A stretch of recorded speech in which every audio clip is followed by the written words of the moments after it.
Hello.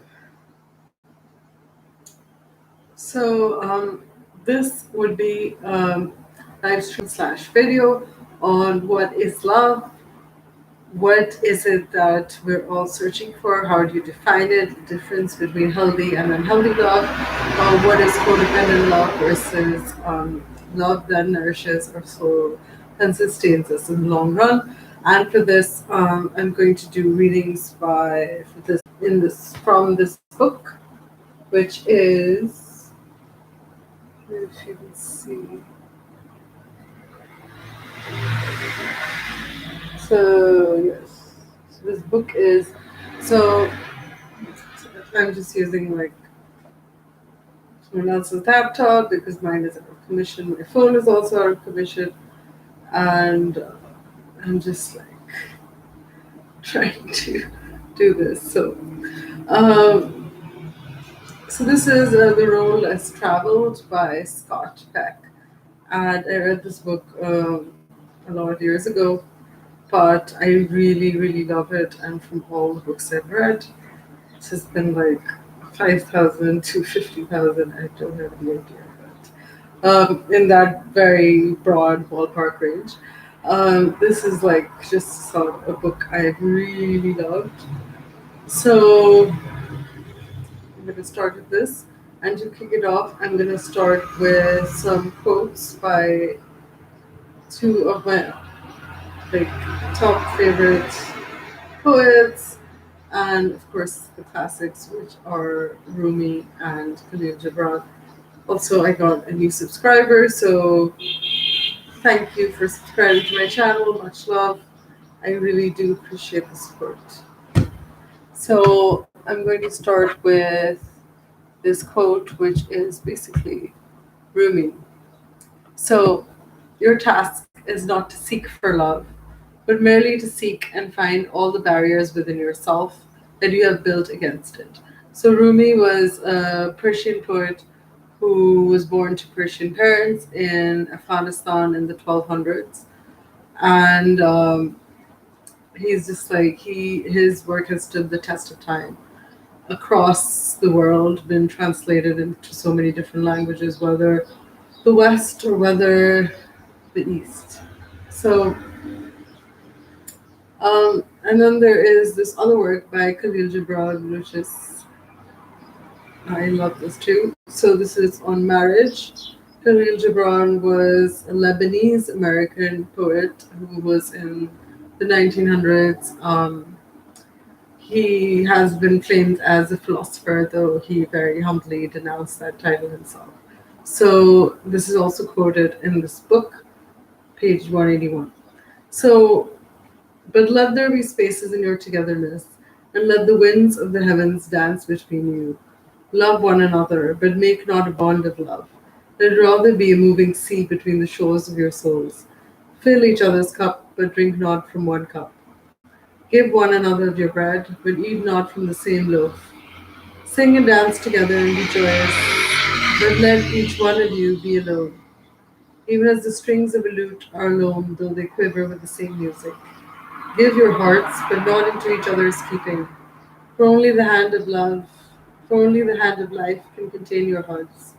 And stand together, yet not too near together. For the pillars of the temple stand apart, and the oak tree and the cypress grow not in each other's shadow. The prophet.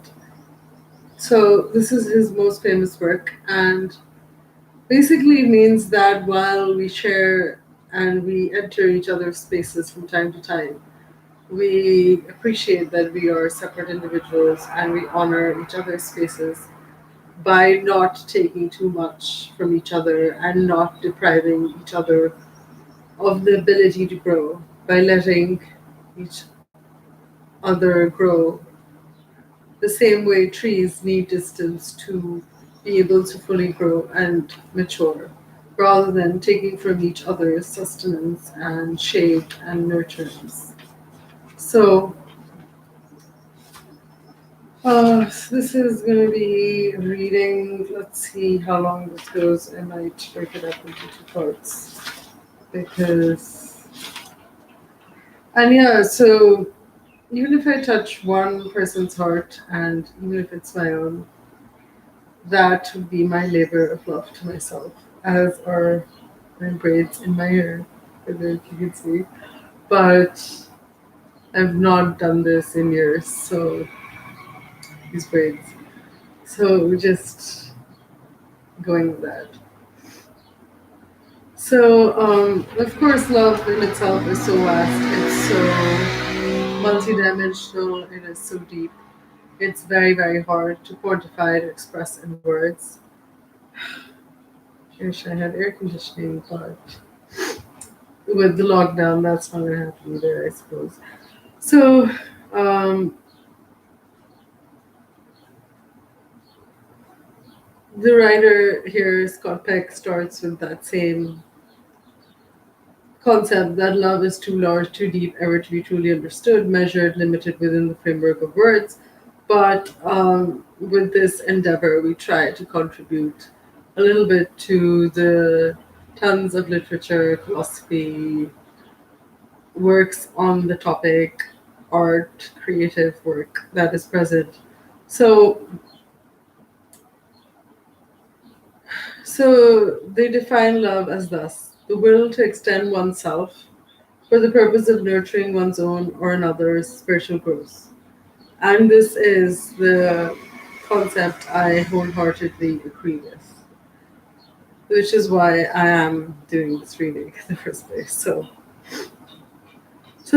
first of all, this is a teleological definition. So I'm going to keep reading some of it. I'm going to like paraphrase some of it because it's just going to be way longer if I just read this verbatim. So the behavior is defined in terms of the goal or purpose it seems to serve. This definition, which is that love is the nurturing of one's own spiritual growth. Discharge this. Uh, okay, so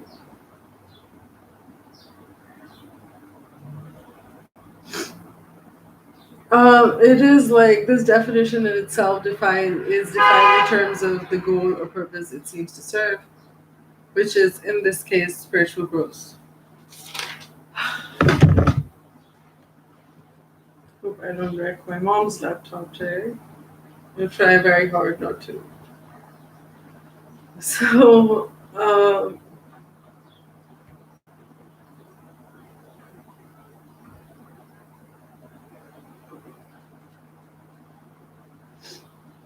we start off with this example of this kid who came for therapy, and basically this man.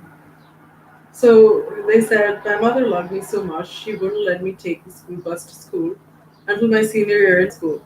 Even then, I had to beg her to let me go. I guess she was afraid I would get hurt, so she drove me to and from school every day, which was very hard on her. She really loved me. And the treatment of this individual's timidity was necessary, as it is in many other cases, to teach him that his mother might have been motivated by something other than love, that what seems to be love is often not love at all.